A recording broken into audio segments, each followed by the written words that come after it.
乳母神大神宮渡下祭というお祭りがございまして、そちらの方で巡行している13代の出しのうち本物2代展示している山会館でございます。あとですね、お祝いを一口で教えてくれる道場でございますので、興味をお持ちの方がいらっしゃいましたらぜひ行っていただければと思います。それでは、始めさせていただきたいと思いますが、本日の歌い手は地元で検証会という会で、お弟子さんの指導育成しております金足健三先生の歌で始めさせていただきたいと思います。まず1曲目は、この江差でよく盆踊りの時に歌われている道南納豆節というところを、聴いていただきますが、お客様方のお手拍子の協力をいただきながら始めさせていただきたいと思いますので、協力のほどよろしくお願いします。それでは1曲目、道南納豆節聴いてください。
お手拍子ありがとうございます。道南納豆節聴いていただきました。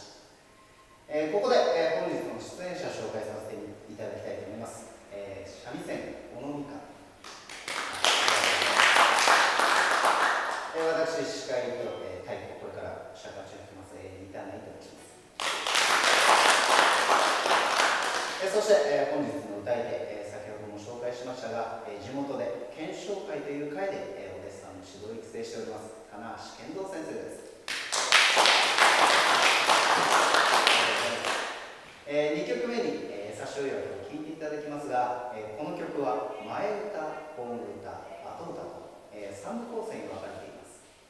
差し追い分けの全国大会では真ん中の後歌の部分のみが競われる大会になってまして、この前歌、後歌、後歌、これら全てを歌うことを自分が1本通すにと、1本通しますと7分から8分のコードがかかる少し長い曲になってますので、楽な姿勢で聴いていただければと思います。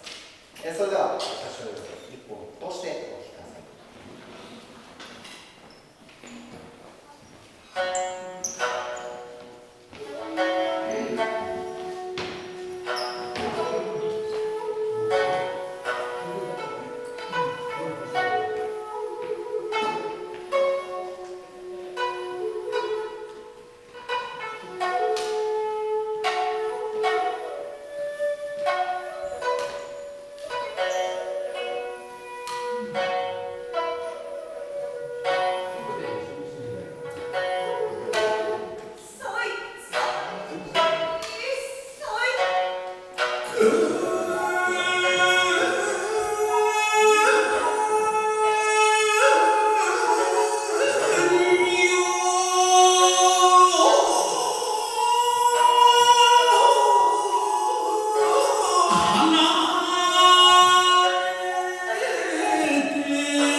それでは最後、ソロ節聴いてください。